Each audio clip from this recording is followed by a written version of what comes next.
Dali mo na ito sa unahan, ano?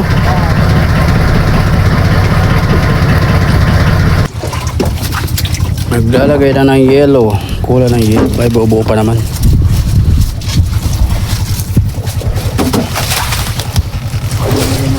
Yan ang hole natin, guys.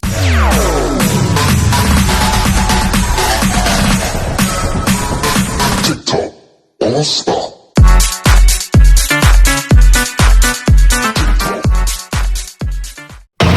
Yun, good morning, guys. Time check tayo dito sa Pacific. Alas 5:25 ng umaga. So sa kasalukuyang hihila pa ng lambat ang ating mother. So galing yan sila doon sa may parteng Manakon-Nakon, malapit sa Isabela.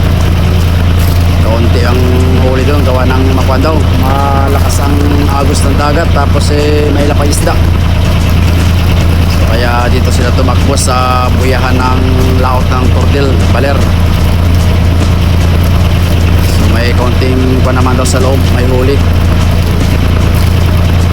Kaya inantabayan natin hilahin yung lambat para hindi dumikit doon sa ating mother.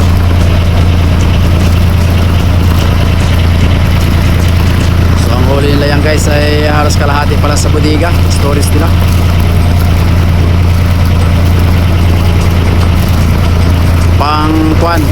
Pang 6 days. 6 days na nila dyan sa laot. Halos sabay lang kami lumaot yan na nakaraan. Tayo mag-aantabay lang at naubusan na tayo ng gasol tsaka yelo, baka mamaya pababa na rin tayo papalir. Dadala lang tayo dito sa mga spot baka mayroon lang may mga durado pa tayo na mayayari sa buya.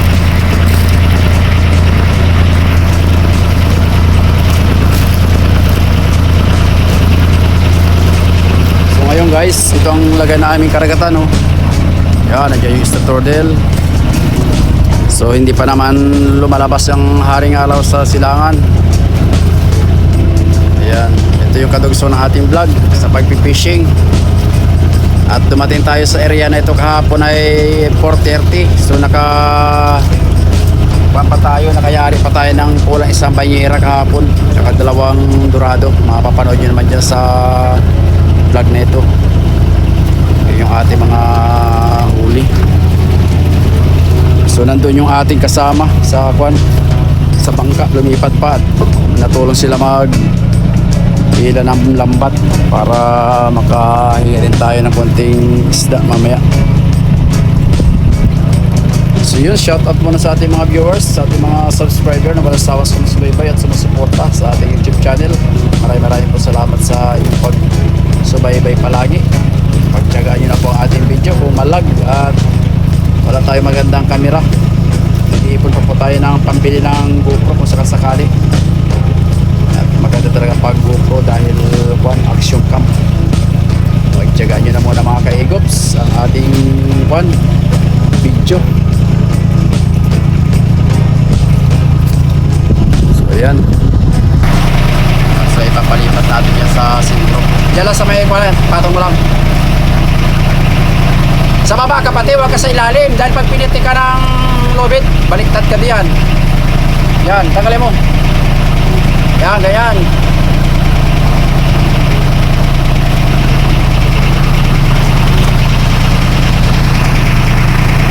So sa ngayon, guys, ay medyo maganda-ganda naman ang agos dito. Katulad dun sa kabila sa may parking part ng Palanan, Isabela hanggang Manakon-Nakon. Yan. So nandun sa kabilang, yung kabilang may bangka, guys, kung ano yan, buya, halos sa 1 milya at kalahati lang pagitan. So nandun naman yung buya natin na riyan, no? Yan. So yan, no? So mahina lang ang agos.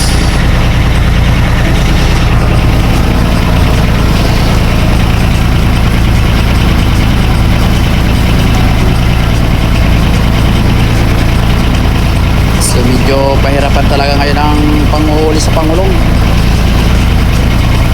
At ganitong buwan ay palipas na ang mga gulya Peryasan na yan, Ilupin, dahil magpapalit na itong maid. Magkakaroon ng talimago. Susulang na yung mga maliliit na isda, tapos lalabas na yung mga tuna na yan pagpasok ng habagat. Kaya unti-unti na kukunin sila, nawawala yung mga skipjack na yan, dahil ang takbo yan palabi naman dahil may ngitog sila. So kaya lalabas na yung magbabago na ang laman ng buya, mga maliliit na, yung mga galunggo na maliliit.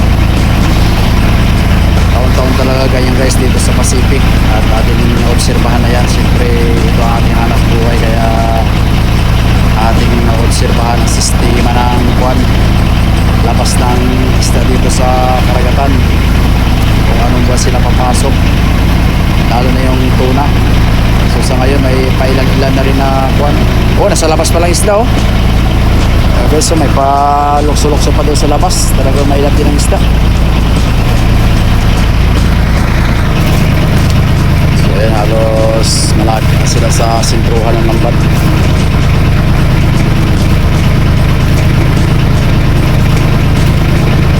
Sa labas ang ibang isda, may pagipaw-gipaw pa, siguro na puruhan, talagang mailap.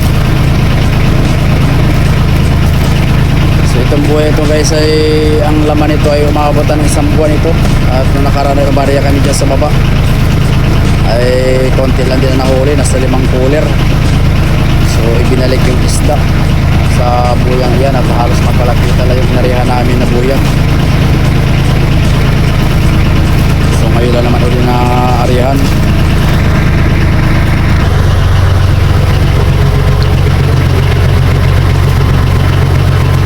So nagkaroon lang natin ang bahagya para hindi dumikit yung lambat sa mother, at yung post na kukuhan dumikit kung tawagin, kukuha ng isda na kukuha kagad, nabubulabog dahil yung lambat ay dumidikit sa bangka, hindi na yung pataw.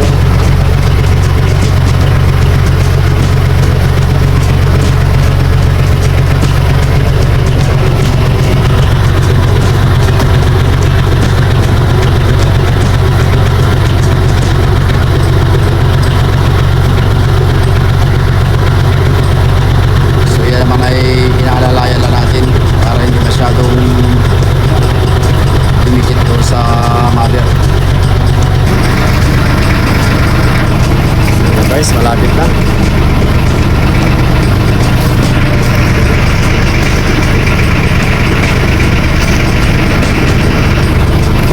Halos na sa sintruhan na yung lambat.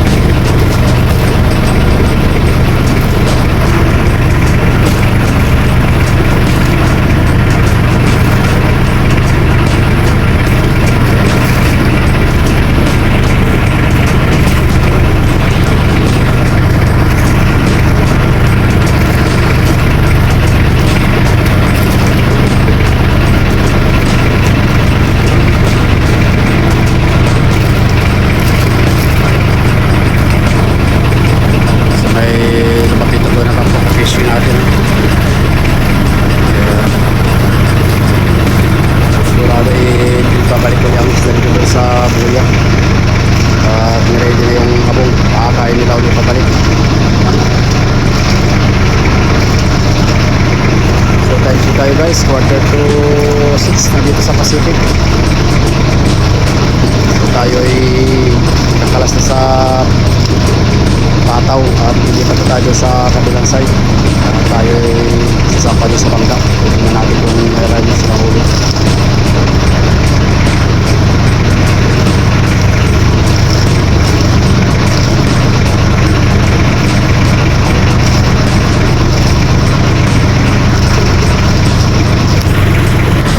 Guys, tapos na tayo maghila ng lambat. Ayun ang pala ng Pataw. So lilipat na tayo doon sa kabila pagkabanto ng lubid.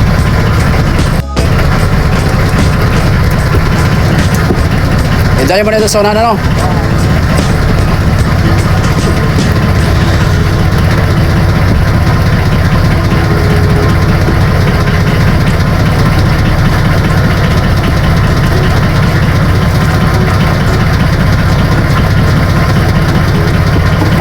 O sige, ilagay mo na doon sa kon. At tatali tayo sa pagulong. So yun guys, pinapalipat na natin yung lubid. At tatali tayo sa mother.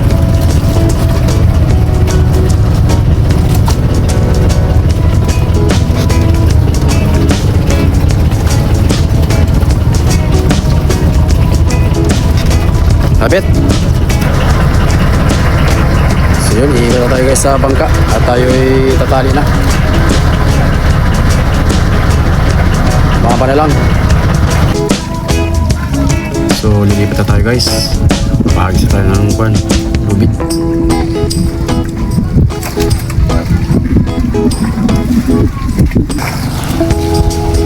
So yun guys, walang kwan, hindi na huli. Sa labas pa lang isda. So ayan, talaga may ilap. So ayan yung kwan na yun.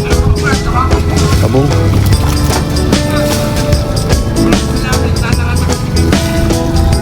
So abante tayo doon mga kaigop sa kabila. Talaga buhay. Mga barak, pagkita man din naman kakapalan daw. Nang pagkita mo yung mga gana. Ay, ayaw pa man talaga. Tsaga-tsaga lang pare at ganyan talaga. May pang isang umaga ka pa naman yata. Ay ito talaga sa pare, sagad na talaga. Wala isang luto na ito pare uling namin ay. At tinapos kami sa gasol. May bago kami muling. Kahapon nakapagluto. Kaya kanina. Ay, kapyaw. Ay, di ka kita hilo yung balo kasama mo. Oo, kanya kuya yan ni Father. Yung isa dyan, yung maputi ang buhok. Si Greg yan, si Greg. Kuya ni Father. Ay, kapyaw. Ay, di ka ba rin na manang hilo? Oo, ala sige. At binigyan ko lang na sigarilyo yung kinista mo at nakaalpo kahapon. Ay, di ka ba rin? Sige. Okay pare, o. Sige.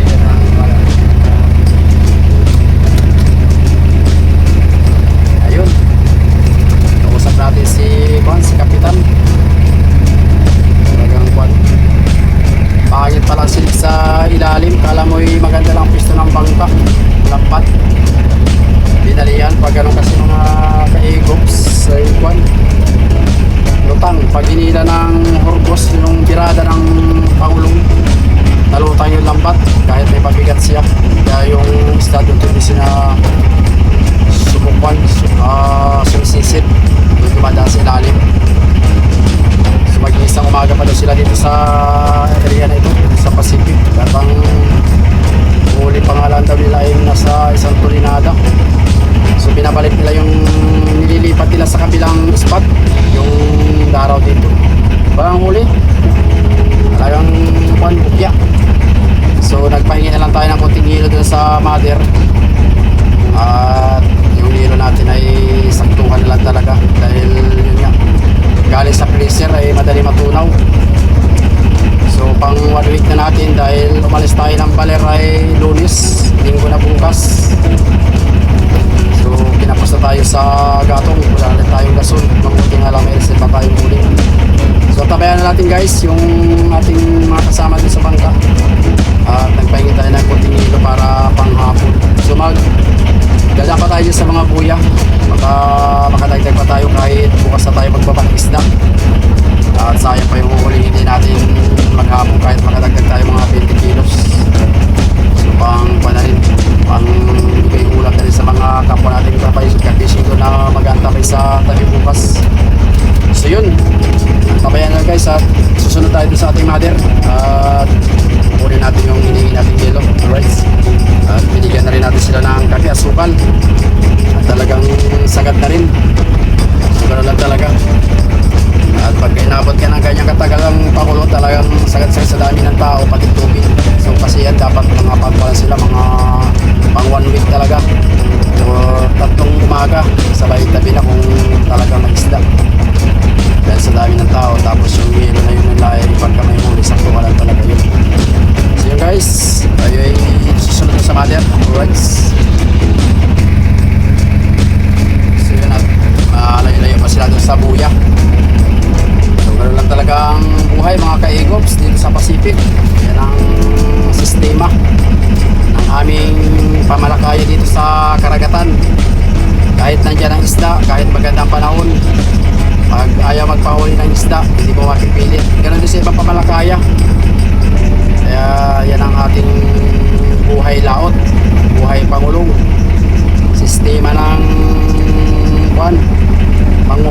isda dito sa Pacific. Kaya talagang tsagaan, tsaka samahan ng panalangin para biyayahan tayo ni God. Paano yung ipagkaloob ng biyaya ng karagatan, mga ka-Eagles. So tuloy-tuloy lang ang tuloy-tuloy lang ang laban, mga guys, at masasaan ba yan ay makakatali. At noong nakaraan naman ay marami silang huli, nasa 2 budiga. Ang problema ay bagsak presyo naman ang isda sa Malabon. Halos 4,000 na lang yung isang cooler ng skipjack, yung tulingan. Tapos 8,000 daw yung 8,000 daw yung yellowfin. So napakababa talaga yun.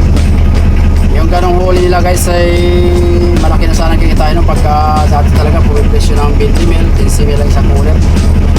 So tapos namomonitor pa natin sa radyo, sa balita, mas shortage pa ang isda daw sa Pilipinas at gawa ng tumaas ng diesel ay konti nga naman talaga nagpapamalakaya. Ay sa totoo lang, mga ka-Eagles, base lang naman sa akin observasyon sa opinion, yung isda pala ng Quezon hindi na kayang ubusin sa Malabon, tambak na. Ay mas po sa ibang mga probinsya, Mindoro, parting Aklan, parting Zambales, napakaraming isda. Bakit kailangan pa mag-angkat ng gobyerno? Shortage daw sa sa isda at gawa ng kukunti ang pumapamalakaya. So pero yan kasi din ang habol pag nag-import kasi sila may porsyento yan sila. Sa totoo lang, yan naman ay nababalitaan natin, tsaka yan naman ay hinihimay-himay ng mga journalist, analyst sa radyo pag napapakinggan natin. Kaya may mga idea rin tayo ng mga kapwa kapisis sa ganyan. Hindi naman sila mag-import na hindi kikita ang gobyerno. Kaya pagkalala may shortage. Pero kung titingnan lang nila, susubaybayan nila panguhuli dito sa parting Quezon, yung Panta, talagang dumatay ang isda. Saka nakakita ng isda, mga guys, na nakaraan 30 pesos ang 1 kilo, 50, swerte na nga maka 50 sa dami ng panguhuli talaga ng pamalakaya. Halos 100 pangulong nandyan sa Infanta Quezon. Yan, pagka talaga nagbulyuman, sobra-sobra hindi kaya ubusin ang isda yan. Eh dito pa sa Aurora, dami ng pangulong sa may parting Bilasan o parting Bicol, parting Lucena. Ay pag nagsabay-sabay, paano nagkaroon ng shortage ang isda? Yan ang malaking katanungan sa aming mga may isda palagi, na kulang daw ang supply ng isda. Grabe talaga yung gobyerno, kurap. Yan ang kasi corruption talagang nag-iiral sa ating bansa. Kahit nga dito sa diesel, kawawa yung mga maliliit na mamamayan na katulad natin na umasa sa patas na labanan sa ating pag-anak buhay sa karagatan. Mahirap. So ganoon talaga sistema ng gobyerno. Alam natin na maraming isda, tapos ay sasabihin banda wala.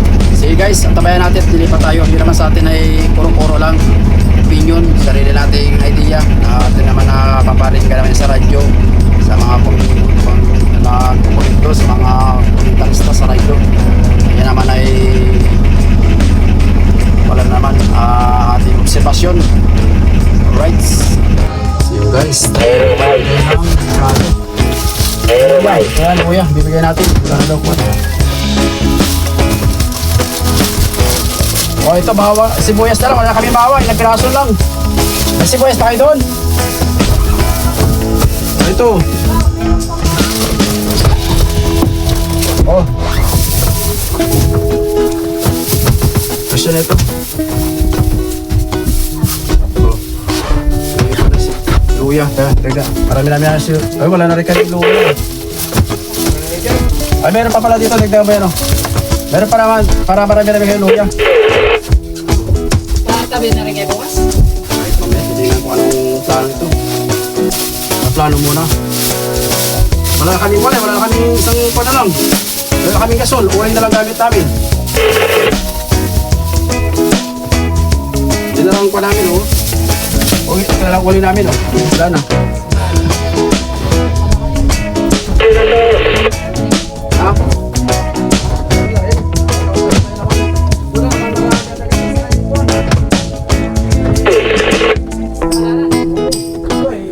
Ha? Sibat-sibat. May daro lang daw yun ano. Kaskasa namin, baka makakualam kaya.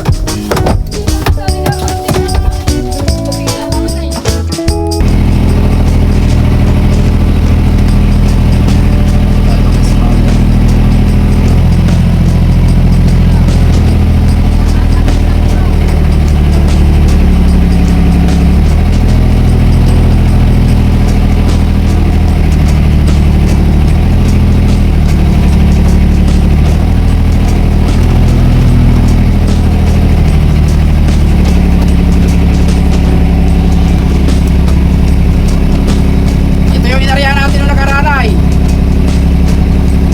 Pare. Oh, medyo magkaroon ko sa ulo. Ay, yung city pare, wala kang balita. Walang balita. Umalis na mga balik-balik kahapon. Bumalik na din dito. Oh, sana magpigil na dito yan. Talagang ganahan na buhay pa rin. Grabe nga oh, talagang kuhan, matyagaan pagka ganito. Hirap ko rin ang kalakal. Medyo pala yan, bukas yung driver sinig na yan. Matistig na yun. Ganda talaga pasaw tuloy nito. Oo, matahi na naman ang hangin ay. Yun lang yun kanina. Kung alam ko lang, ito lang mukhang sinig bali-bali. Oo, namangaskas pa nga rin sana kami dito at makadagdag. May sisibat. May bigas ka pa naman, may bigas pa ako dito. May pangpang pa naman ito. Kasya pa naman siguro ito maghapon. Ikaw pero talagang ganito parang buhay yan. Talagang minsan pinapahirapan. Oo, kasama talaga pare sa buhay yan. Sabi kayo pagsugok na, over. Ayan, isang linggo na naman kahit isang mali. Ayan. Sana medyo matatas malangal-langal katulad yung nakaraan na parita. Oo nga. Ay baka maganda naman na siguro ngayon at gawa ng halos wala din naman yatang nagpapanghuli. Anong intermo diyan? So, sana. Pero may bangka baka parang ang Gold City. Pass out na yun, no? Oo, mga kaya, mga balik-balik. Mga balik-balik. Daraw-daraw ang mga talaga ito sa gawa. Ayun, sige ba rin? Talagang kami, tali ka mo naman ako. Gabi-gabi oh. Ani pa din muna ako dito. At makala makadagdag. Kahit magpahapon na lang ito at para makadagdag man lang mamaya. Darugin mo yung buhay mo, dahil mo kung baka mayroon na yun. Gabi oh. At nung tumali kami doon ay nagipaw-gipaw naman katanghalian ay. Dumating kami doon ay tanghali. Kaya alas 3 naman tayo dumaan kayo doon. Ay, gabi ako. Ay, sige ba rin? Sige, gatawa ka. Sige, ganda mga ganun. Yun, kapitan. Pahirapan daw.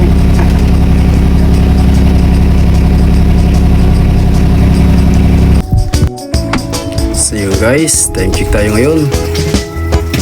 Alas 12:08. Benok ba? Benok ba? Ayan, nagsama-sama ng mga bangka dito sa Sambuya. Benok ba? Nagaling sa laot, nagaling sa tabi. Sabay pababa yung calculator. Calculator dito. Sa dalawa, tatlo, apat, lima, anim, ito, walo siya. 10 bangka tayo dito guys sa kwarto, sa buhay ito. Ang ating huli ay ito.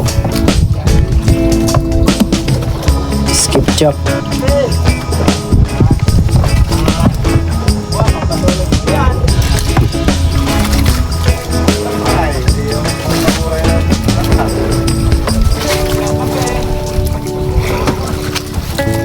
May paisa-isa naman guys na kumakain dito sa spot na ito.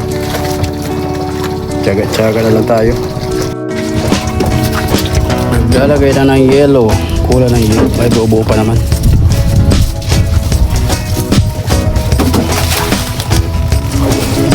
Yan ang huli natin guys.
motherboard.